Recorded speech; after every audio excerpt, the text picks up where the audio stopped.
नमस्कार दोस्तों। तो आज हम अपने आर्ट एंड आर्किटेक्चर के सीरीज में इंडियन म्यूजिक को डिस्कस करेंगे with perspective of the UPSC examination.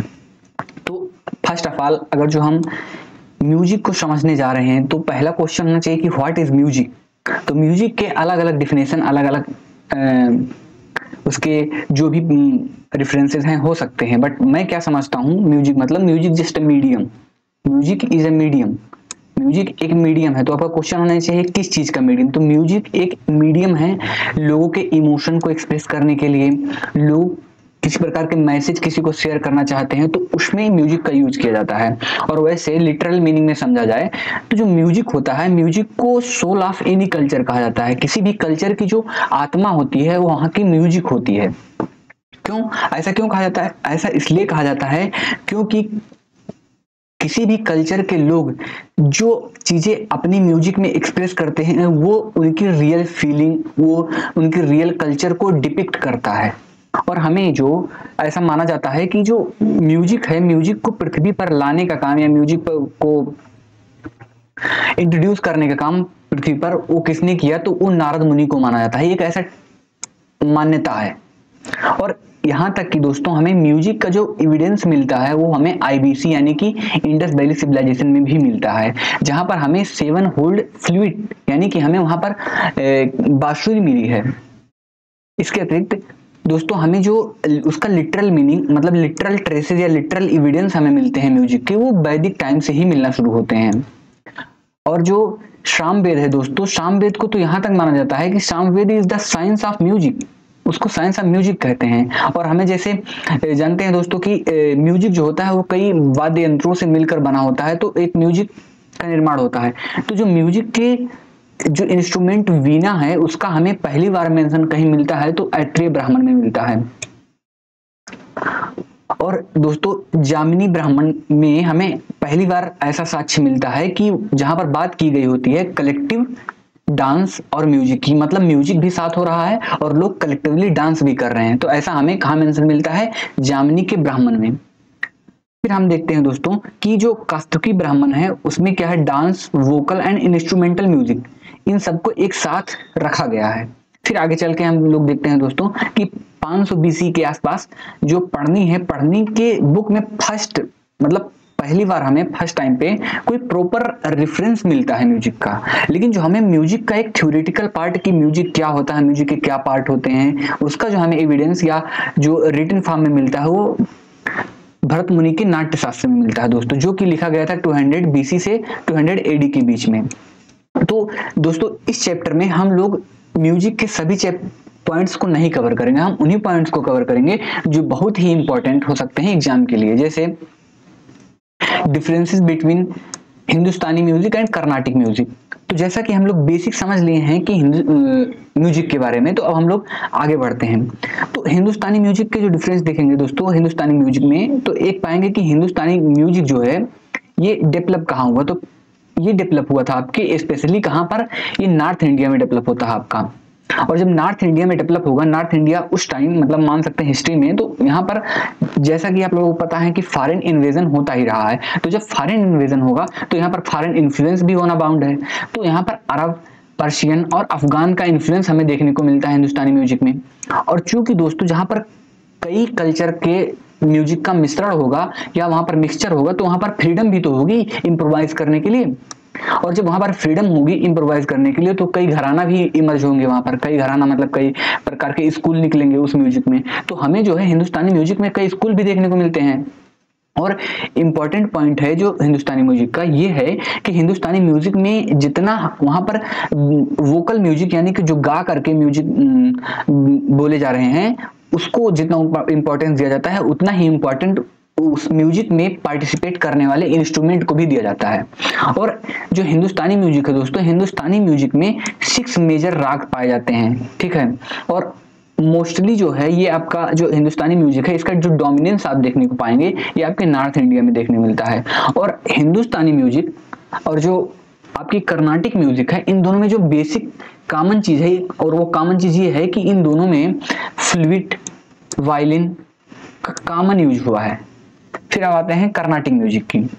दोस्तों कर्नाटिक जो है एक इंडिकेट करता है कि कर्नाटिक ये आपके साउथ इंडिया पार्ट से रिलेटेड है। और जनरली जानते हैं दोस्तों साउथ इंडिया में कोई बहुत ज्यादा बाहरी इन्वेजन नहीं हुआ, तो बाहरी इन्वेजन नहीं हुआ तो चांसेस कम है कि कोई बाहरी कल्चर म्यूजिक कल्चर आए और वहाँ की म्यूजिक उसमें ब्लेंड हो। तो इसलिए वहां पर हम देखते हैं कि कोई फॉरेन इन्फ्लुएंस नहीं देखने को मिलता है। तो जो कर्नाटिक म्यूजिक है वो क्या है, इंडिजीनियस है। और यहाँ पर जब इंडिजीनियस है तो कोई फ्रीडम भी नहीं है इम्प्रोवाइज करने के लिए, और जब फ्रीडम नहीं है इम्प्रोवाइज करने के लिए तो उसमें कोई नए नए स्टाइल्स नहीं है, उसमें एक ही पार्टिकुलर टाइप के प्रिस्क्राइब्ड स्टाइल को फॉलो किया जाता है कर्नाटिक म्यूजिक में। और कर्नाटिक म्यूजिक में टोटल 72 राग होते हैं दोस्तों। और कर्नाटिक म्यूजिक जो आपका फेमस है वो साउथ इंडिया में है। और वही बात की कर्नाटिक और आपके जो हिंदुस्तानी म्यूजिक है, इन दोनों में जो कॉमन हमें देखने को मिलता है, बेसिक कॉमन चीज जो है, इन दोनों में फ्लूट और वायलिन का यूज किया जाता है। तो ये जो बेसिक इंपॉर्टेंट है कर्नाटिक और हिंदुस्तानी म्यूजिक को हमने देख लिया। अब हम डिस्कस करेंगे इंपॉर्टेंट फोक म्यूजिक के जो इंडिया में पाए जाते हैं। तो आपका पहला फोक म्यूजिक है वो है आपका बाउल। तो बाउल जो है दोस्तों ये आपके बंगाल वाले रीजन में पाया जाता है, ठीक है। अब बंगाल वाले रीजन में पाया जाता है, ये एक म्यूजिक ही नहीं है, एक रिलीजियस सेक्ट भी है। मतलब जो बाउल म्यूजिक है वो एक कोई केवल मात्र म्यूजिक ही नहीं है, ये एक रिलीजियस सेक्ट भी है। और यहाँ पर दोस्तों जो इस म्यूजिक में हमें जो है भक्ति मूवमेंट के जो इन्फ्लुएंसेस हैं वो देखने को मिलते हैं। और इसमें जो है माइस्टिसिज्म यानी कि कह सकते हैं रहस्यवाद को ज्यादा इसमें बढ़ावा दिया जाता है। और जो फेमस सिंगर हैं बाउल म्यूजिक के, उसमें आप लोलोन दास और नबोनी दास का नाम बहुत नोटेबल है। तो इस प्रकार का देख सकते हैं दोस्तों कि इसमें संत एक प्रकार के सेंट जो होते हैं वो इस म्यूजिक को मतलब गाते हैं। फिर आपका आता है दोस्तों वनावन। तो वनावन जो है ये फोक म्यूजिक है कश्मीर का, और जो स्पेशली कहाँ पर कब देखने को मिलेगा, जो कश्मीर में वेडिंग होती है, वेडिंग पे आपको देखने को मिलेगा कि वहां पर वनावन नाम की म्यूजिक गाई जाती है। अगर जो आप यूट्यूब पे सर्च करते हैं तो आपको ये म्यूजिक देखने को मिलेगा। फिर आपका फोक म्यूजिक आता है जो है पांडविनी। तो पांडविनी म्यूजिक आपको देखने को मिलता है छत्तीसगढ़ में दोस्तों, ये भी एक प्रकार का फोक म्यूजिक है। और ये पांडविनी फोक म्यूजिक में क्या होता है दोस्तों कि यहाँ पर जो थीम्स होती हैं म्यूजिक की वो स्पेशली महाभारत या माइथोलॉजी से रिलेटेड होती हैं। और स्पेशली अगर जो कहा जाए कि किसी विशेष कैरेक्टर की फोकस की जाती है तो पांडवनी में जो है भीम के कैरेक्टर को ज्यादा ही इंपॉर्टेंस दिया जाता है, एज ए हीरो इनको दिखाया जाता है इस पांडवनी म्यूजिक में। अब आपका आता है दोस्तों आल्हा। आल्हा भी फोक म्यूजिक है मध्य प्रदेश का, ये आपको पता ही होगा। और जैसा कि आप लोग सभी जानते होंगे कि बहुत आम बात है इस नॉर्थ इंडिया में जहां पर आल्हा चलता ही चलता है। तो आल्हा में क्या होता है, हीरोइक सॉन्ग को दिखाया जाता है। और आल्हा का जो एक इंपॉर्टेंट पॉइंट है कि ये नॉर्थ इंडिया में ज्यादा फेमस है। और इसमें क्या होता है कि आल्हा में नॉर्थ इंडियन जो लोकल लैंग्वेज हैं उनको ज्यादा यूज किया जाता है। जैसे आपको देखने को मिलेगा आल्हा ब्रिज भाषा में भी देखने को मिलेगा, अवधी में भी देखने को मिलेगा, भोजपुरी में भी देखने को मिलेगा। जो आल्हा में जो मेन कैरेक्टर दिखाए जाते हैं उसमें आप आल्हा उदल दोनों भाई को दिखाया जाता है और मलखान को दिखाया जाता है दोस्तों। फिर आपका जो है पनिहारी फोक म्यूजिक है। तो पनिहारी फोक म्यूजिक आपको पनिहारी एक मतलब अगर जो कॉमन सेंस हम लगाएं इस वर्ड से तो ये वाटर से रिलेटेड है। और वाटर की डिस्ट्रिक्ट कहाँ होती है, राजस्थान में। तो जो आपका पनिहारी म्यूजिक है दोस्तों वो राजस्थान स्टेट से बिलोंग करता है। और ये जनरली कब गाया जाता है, जब वुमेन जो है राजस्थान में वाटर को फिच करने के लिए नियर बाई जो वेल्स होते हैं उनके पास जाती हैं, तो ये जनरली वो लोग गाती हैं। लेकिन कभी कभी देखा जाता है कि ये पनिहारी म्यूजिक जो है उनके डेली लाइफ की जो समस्याएं हैं उससे भी रिलेटेड हो सकता है। फिर आता है दोस्तों ओबी म्यूजिक। ओबी फोक म्यूजिक जो है दोस्तों आपका गोवा, महाराष्ट्र यहाँ पर देखने को मिलता है। और ये स्पेशली वुमेन द्वारा गाया जाता है। और ये वुमेन जो है जब अपनी घर से मतलब घर के या कह सकते हैं हाउस होल्ड वर्क करती हैं तो ये गाती हैं। और इसका जब आप यूट्यूब पे सर्च करेंगे तो इसका भी देखने को मिलेगा कि वो कैसे काम कर रही हैं और गाना गा रही हैं। फिर आप देखेंगे पाई म्यूजिक दोस्तों। तो पाई फोक म्यूजिक आपका बिलोंग करता है मध्य प्रदेश से। और इसमें क्या होता है, पाई फोक म्यूजिक में एक प्रकार का प्लीड किया जाता है। प्लीड कह सकते हैं आपका प्रार्थना की जाती है कि गुड मानसून हो और उनका गुड फसल हो, मतलब जो फसल है किसानों का वो अच्छा हो और मानसून जो आने वाला है वो अच्छा हो, इसकी प्रार्थना की जाती है पाई म्यूजिक में, जो बिलोंग करता है आपके मध्य प्रदेश में। फिर आपका आता है दोस्तों लवानी। तो लवानी फोक म्यूजिक आपका है महाराष्ट्र में, जो कि एक प्रकार से कॉम्बिनेशन है ट्रेडिशनल डांस और सॉन्ग का। फिर आपका आता है दोस्तों मांड। मांड जो है आपका फेमस फोक म्यूजिक है जो कि आपके स्टेट ऑफ राजस्थान में देखने को मिलता है। और इसका मांड का जो आप बेसिक एक जो फेमस सॉन्ग है आप कह सकते हैं, वो है आपका केसरिया वालम। और आप इसको यूट्यूब पे सर्च करेंगे तो आपको देखने को मिलेगा, बहुत ही अच्छे सुर में गाते हैं लोग। फिर आपका आता है दोस्तों डांडिया। तो डांडिया सबको अब पता होगा कि ये गुजरात में है, और ये कुछ हद तक आप देखेंगे डांडिया को तो ये सिमिलर टू गरबा है, बट ये नहीं कह सकते हैं कि ये एकदम गरबा है, मतलब गरबा की तरह ही कुछ होता है, बट ये डिफरेंट है गरबा से। फिर आपका आता है पोवादा, पोवादा फॉक म्यूजिक। तो पोवादा फॉक म्यूजिक दोस्तों फेमस है वो आपका महाराष्ट्र में। और पोवादा फॉक म्यूजिक में आप देखेंगे कि यहाँ पर ग्लोरियस पास्ट को क्या किया जाता है, इंपॉर्टेंस दिया जाता है और दिखाया जाता है दोस्तों। फिर आपका आता है कोंगजोम परवा। ये जैसे कि नाम से इंडिकेट कर रहा है कि ये तो सेंट्रल इंडिया साउथ इंडिया का तो नहीं है, नॉर्थ ईस्ट का ही हो सकता है। तो कॉमन सेंस से कोई भी गेस कर सकता है कि ये नॉर्थ ईस्ट का है, और नॉर्थ ईस्ट के स्पेशली ये मणिपुर का है ये सॉन्ग। और ये सॉन्ग क्या करता है, एक बैटल ऑफ कोंगजोम को डिस्क्राइब करता है। और बैटल ऑफ कोंगजोम में क्या हुआ था कि ब्रिटिश आर्मी और मणिपुर के जो फोर्सेस थी उनके बीच लड़ाई हुई थी, और उसी के पास्ट को ग्लोरीफाई किया जाता है इस म्यूजिक में।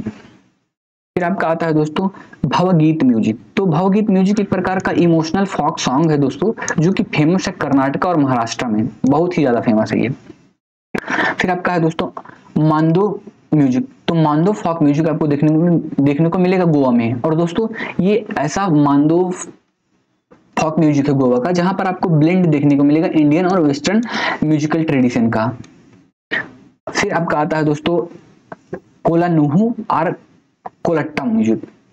तो ये कोलानुहू या कोलट्टम जो भी म्यूजिक है ये आपके आंध्र प्रदेश, कर्नाटका, तमिलनाडु में इसका जो प्रचलन है या प्रेवलेंस है आपको ज्यादा देखने को मिलेगा। फिर आपका सोहर है। तो सोहर तो सभी नॉर्थ इंडियन को पता होगा कि ये चाइल्ड बर्थ पे गाया जाता है, स्पेशली फेमस है बिहार में। फिर आपका आता है दोस्तों टिकिर। जो टिकिर है ना, ये आपका फेमस है असम में, और ये आपका स्पेशली ये टीचिंग ऑफ इस्लाम को इम्बॉडीज करता है, प्रमोट करता है, इस प्रकार के दिखाने की कोशिश करता है कि प्रमोशन हो। फिर आपका है दोस्तों जा जिंजा। ये जा जिंजा जो आपका म्यूजिक है ये अरुणाचल प्रदेश में फेमस है दोस्तों। और ये कब गाया जाता है, जब वहां पर शादी को सेलिब्रेट किया जाता है, कहां पर, अरुणाचल प्रदेश में स्पेशली। फिर आपका है दोस्तों न्योंग इन। न्योंग इन जो आपका फॉक म्यूजिक है दोस्तों, ये भी अरुणाचल प्रदेश का ही है। और ये जब मैरिज की जो सेरेमनी होती है कि अब विवाह का जो कार्यक्रम है समाप्त हो, तो उस अंत में ये सॉन्ग को गाया जाता है अरुणाचल प्रदेश में। फिर आपका दोस्तों है हेलिया मेल्यू। हेलिया मेल्यू जो आपका फॉक म्यूजिक है दोस्तों, ये नागालैंड में आपको देखने को मिलेगा। फिर आपका है नेलियू, ये भी आपको नागालैंड में देखने को मिलेगा दोस्तों। फिर आपका है हेरिलियू, ये भी आपको नागालैंड में देखने को मिलेगा। फिर आपका दोस्तों जो फॉक म्यूजिक है वो है आपका दोलू कुंथिया। क्या है, दोलू कुंथिया। और दोलू कुंथिया आपको देखने को मिलेगा कर्नाटका में। फिर आपका है दोस्तों नाथुपुरा पत्तू, ये आपका तमिलनाडु का फॉक म्यूजिक है दोस्तों। फिर आपका है बीरागीस, कह सकते हैं बीरागीश। तो बीरागीश जो आपका है ये कर्नाटका का है।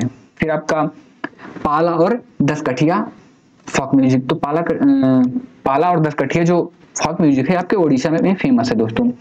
और आप देखेंगे कि दसकठिया जो है एक प्रकार का आप कह सकते हैं कि फॉक थिएटर भी है। कहाँ का फॉक थिएटर है ये आपका उड़ीसा का। तो ये भी आपको देखने को मिलेगा। तो दोस्तों नेक्स्ट वीडियो में हम जो है इंडिया के थिएटर को अच्छे से डिस्क्राइब करेंगे, उसको डिस्कस करेंगे, और फिर मिलते हैं नेक्स्ट वीडियो में। तब तक के लिए धन्यवाद।